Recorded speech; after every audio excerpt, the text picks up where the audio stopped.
Yo, what's good, you niggas? Welcome back to another YouTube video. I just woke up, so I'm gonna sound very dead this video, but this is gonna be a tutorial on Ryujin, how to start off, and basically just, yeah, all that stuff. But yeah, hope you guys enjoy. Before I say anything, I will say just go to the Trello. This will be more reliable than anything I say in this video, because it literally has everything that you need in the game. And yeah, so I would say just go here first before anything, if you want to watch this video, and also I'll leave a link to it in the description. You know, I just realized this entire video I'm just gonna be yapping, so I'm gonna speed up the video. My voice is gonna sound weird, but at least you get the information across. But after that being said, bro, you need to come here to Ryujin Association. I'm gonna be honest, bro, the map is way different than it was before. So I cannot tell you how to get here without having a phone, but I will show you where all the other locations are if you want to pause and look at it. But yeah, come here to Ryujin Association. Once you grind jobs and get 50k, you can come here and buy a phone. This is what you're gonna need. The stat checker is also here, and yeah, you just buy your stats. I already have one. I have the infinite stat checker, and then there's also the phone right here that allows you to put in codes what you need to get C rank for. Not C minus, not C plus. Oh, well, you can do that C plus, but you need the rank C. And then you go into Trello and then you can put codes into here. Yeah, the phone also allows you to look at your bank account.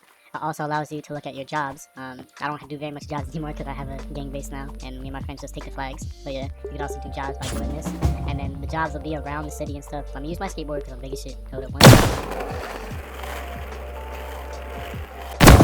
Come over here, do the graffiti and stuff like that, and yeah, just claim them.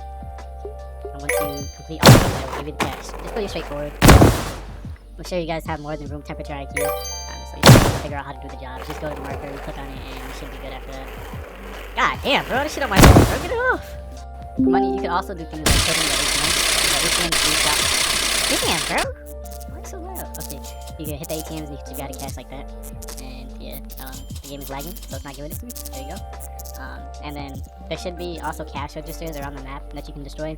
I don't recommend doing it unless you're like a higher total power and stuff like that, because it takes a little while to break them. But also, if you don't have money for food, you can break these vending machines, and they drop chips, snacks, and stuff that you can eat. This is the majority of the time what I do. The only time you really need to buy food is like when you're overnight macroing or something. And yeah, if you see Luffy right here, right, you can bring him food. And if you have 10 food, he'll give you XP bonus. It doesn't matter if it's the candy bars or anything like that, it's 10 food. Do keep in mind if you have like the muscle gainer or the stat gainer or whatever, most of the time he will take that. I think it's called a workout drink. Yeah, the workout drink, give it to him, and yeah, he'll take that sometimes. But yeah, just keep in mind what you have in the inventory. Okay, now we'll be going to the nitro gym, and I'll show you the basics of this stuff. Alright, when you walk in the nitro gym, you will see things like this. You'll see the durability training, push-ups, setup, and squats. But for right now, this is all you're gonna need. You're gonna need just to buy these. When you buy them, they will have like an interaction instead of just clicking. I think push-ups is the only one that doesn't have it. Yeah, push-ups is the only one that you can do without having a macro. So yeah, I mean, the push-ups is the only one that you can do with just an auto clicker. Like squats and stuff like that, you're going to need to have like, where is it at? See, it pops up with letters and you just tap those. And also, when you talk to Saitama, he will give you a quest if you pick the third option, which will give you stats, and then it will also give you Ryujin coins for completing it. And yeah, that will help you get some stats so you can start off the game. And yeah, I'm gonna show you where the trainers are. I lied. I did not show you guys where the trainers are. I'm gonna make another video about that if you want that. But yeah, there's no trainers in this one. Once you come in here to the lazy protein, if you see it on your phone, let's say lazy protein, you can pull up over here, lazy's protein. Oh, this is lazy. Okay, but here are your vests. They have very different muscle requirements. I don't know them off the top of my head, but you're gonna want to start with these vests right here. Once you get a little bit of muscle and stuff, and then gradually you can go up. It's not very hard to get to the next stages, and then you're also gonna want to buy a breathing mask. And these also help fat burners and muscle gain, depending on what you want. If you eat too much food over and over again, you can use a fat burner, and muscle gain gives you a temporary boost. And you also have the workout drink that gives you a temporary boost as well. I'm gonna get some of that. It gives you an XP boost for like all your stats. But you're gonna want to have your breathing mask on all the time, and yeah, it'll basically drain your stamina like 2 times faster or something like that, and help you build your stamina. This is something you don't necessarily need, but here is a clothing shop. If you talk, well, if you click on this, you can just buy one of these. These are all hideous though, pretty much. They're just random generating clothes. You can click on this and enter an ID for clothing. If you're using like the Roblox website, it just shows it at like the top, the numbers. Hold up, I can show.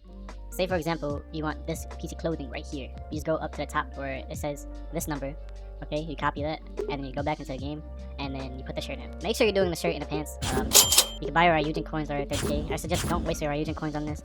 Just save up the money to do it, and you should be good. You can go to this guy to change your clothes, or you can just press on one of these to change your accessories.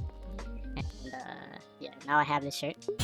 I should probably got it a different color, but who cares? And then when you come to this guy, you can buy some accessories from him. We got all this stuff in here. Ooh, model armor. That. Oh. And I get this. Nah, I'm not gonna get this hat. I'm gonna get these demon horns. That goes hard. But yeah, once you go in here, you can put on your accessories, right? And you should be good. Speaking of some more accessories, come over here to the barber, and you can change your hair color, or well, you can get custom hair, like type in the hair ID and stuff to get hair. The same thing with the that I just did with the shirt, you can do it right here, and it costs 5 RC. I'm pretty sure you can't get it for cash. But if you click on the first option, what the fuck? If you click on the first option, you can change your hair color, and it'll cost some money. I'm not sure how much, but I don't even want to risk it right now. I love my hair color. It's so cool and awesome. Alright, then you want to come over to the big. This video is not in any order, by the way. This is just information I'm giving to you. You can come over here and get an insurance card. Once you have 50k, what you lose sometimes. So yeah, once you buy the insurance card, when you get gripped or you die or anything like that, you will keep your stuff, so you don't have to buy everything all over again. And then you have your credit card right here, which allows you to go into ATMs and stuff like that. And then you can also use it to buy like items and stuff if you don't have the yen on you, or the won. I don't even know what it's called, but you could use that to buy up. Keep in mind though, whenever you're talking to an NPC or something like that, I think you do need to have the cash on you. It's only like items like food and stuff like that that you can buy, stuff with your credit card and all that stuff. But yeah, Loki's massage is also a pretty good place to go when you don't have like somewhere to sleep or you're near the hospital. If you pay 10k to him, some African dude will like fucking give you a massage or something like that, and it will make your sleep go down faster than sleeping in the bed normally. And here we have the infirmary, the muscle inhibitor right here. As a god, once you use it, it makes it so you can't gain any more muscle than you have currently. So if you're a lean build and you're trying to do like overnight macros and stuff, and you're trying to train without gaining more muscle, you don't want to go over lean cap, you use this. So yeah, so you don't go over the caps, and you don't get debuffs. But if you're a muscle build or a fat build, you don't really need this unless you want to keep more muscle than fat. Or other way around, but yeah, that helps. Talk to Makima right here. She will heal your injuries, and she will fix your vision. So once you get gripped, you have like a scar, you'll see it on your body or something like that. You come to her and talk to her, and you can get rid of it because you like a debuff for like 7.5k, I believe. And then you click up this elevator, you go up here. I'm pretty sure this NPC doesn't do anything, but this allows you to sleep, And when you sleep, you automatically get up. It doesn't like you don't have to get out the bed for you. I don't know why it does that, but yeah. But here, you can talk to the construction worker. And if you do not have what's it called, a phone, this is the most reliable way of getting cash, because you can just talk to this guy, and then when you talk to him, he'll give you the box, and then you just go over there, you pick it up, and you walk all the way over there. And you can get different variations. Sometimes you can do it like 4 times, sometimes you can do it like 10 times. I don't really remember, but yeah, if you just keep on doing this over and over again, it will give you it will give you cash, and yeah, it's pretty decent for money if you don't have a phone. And I cannot run right now. What's going on, game? Alright, bro. Lovely. Also, once you come to the dome skates, you can buy a skateboard right here for 75k. I don't know why things are so expensive in this game, but yeah, once you buy a skateboard, you just ride around and stuff like that. You do jobs, cooking, and things like that. But I really don't recommend using the skateboard until you get your stamina up to like a decent amount. I'm not really sure what number, but whatever a decent amount is, because if you don't do that, then you're just gonna be wasting training on your stamina and stuff like that. It will take you ages to train your stamina if you're just using your skateboard, because the trainings from like roadworks. Actually, no, you can just use your skateboard, grind money, and do a bunch of roadworks and stuff if you want to do that. But running around really helps you gain stamina in the early game. Also, if you come to the shrine, there's also a different method of training. Once you walk over here, we have the boaters. They cost 2k per training. They don't really give as much as like a roadwork and stuff, but like once you buy them, you can just drag them across. You will not be dragging them as fast as me, because I have a bunch of muscle. But once you get a decent amount of muscle, you can drag these across. I think just macroing and doing regular training is better and stuff, but if you do a bunch of those, you will gain stats. And yeah, that's pretty much it for the Ryujin tutorial. I covered most of the basics. If you have any other questions, just leave a comment down below, and you can also look at the Trello if you have any more questions about stuff. But yeah, I hope you guys enjoyed. My voice did sound really weird this video, but yeah, stay with me.